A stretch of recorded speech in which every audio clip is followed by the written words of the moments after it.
warahmatullahi wabarakatuh. Perkenalkan, aku Ridho Ramadan dari 10.4, dan kali ini aku akan membahas tentang pemanasan global.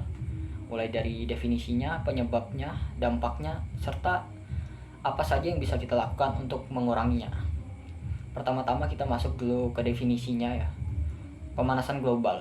Nah, pemanasan global itu sendiri merupakan kenaikan suhu rata-rata bumi kita ini yang menyebabkan bumi kita ini semakin panas.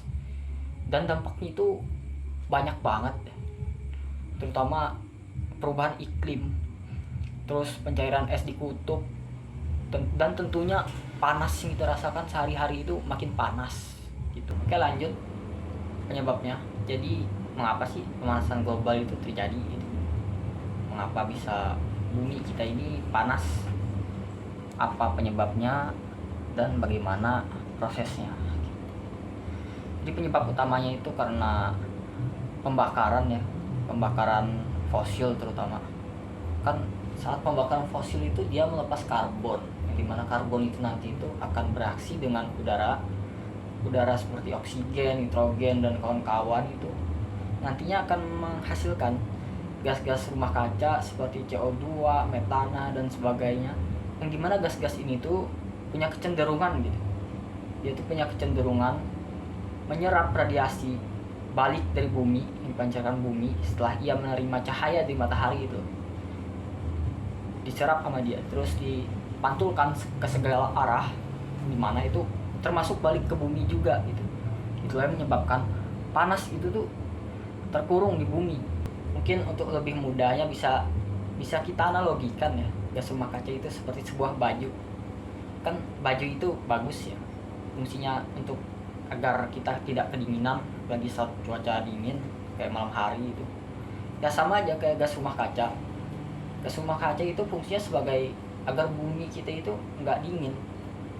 Kan dia itu merangkap panas ya. Cuma intensitasnya kan sudah berlebihan sekarang. Ya sama aja seperti kita pakai baju, jika bajunya tebal ya bakal panas juga gitu. Ya bisa dianalogikan seperti itulah ya. Jika kalian bertanya tentang dari mana sih panas itu berasal gitu, nanti itu kaitannya akan ada kaitannya dengan foton ya, dan gelombang elektromagnetik serta radiasi benda hitam juga. Cuman kalau jelaskan mungkin waktunya gak akan cukup gitu.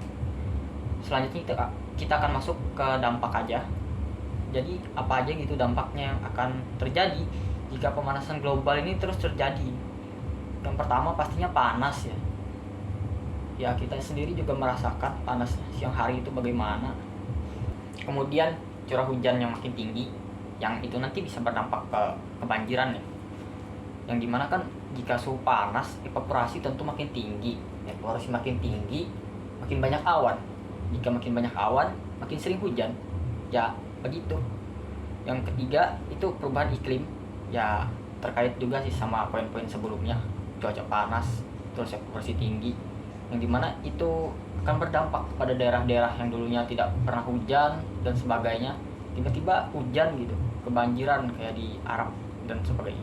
Terus pencairan es di kutub, yang dimana ini nanti akan berdampak ke kenaikan rata-rata muka air laut, yang dimana jika muka air laut itu naik, maka kota-kota di sekitar pesisir, di tepian benua itu akan tenggelam gitu. Jakarta aja itu katanya 2050 akan tenggelam. Sekarang aja itu udah di bawah permukaan air laut loh. Ya bahaya banget sih. Terus upaya apa aja yang dapat kita lakukan gitu supaya bumi kita ini nggak makin parah pemanasannya? Tentunya energi terbarukan ya, karena kita sekarang ini masih banyak menggunakan energi fosil yang sangat berdampak sangat buruk gitu buat lingkungan kita. Cuman kan kita cuma manusia biasa, bukan pemerintah yang bisa mengatur regulasi ini itu. Jadi kita pakai yang simpel-simpel aja dulu, seperti menggunakan kendaraan listrik atau jalan kaki dah. Jangan pakai kendaraan bermotor gitu. Soalnya itu juga menyumbang emisi gas rumah kaca.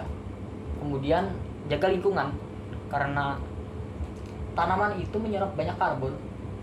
Salah satu cara untuk mengurangi emisi gas rumah kaca itu dengan cara penanaman kembali tanaman hijau, karena mereka itu menyerap karbon.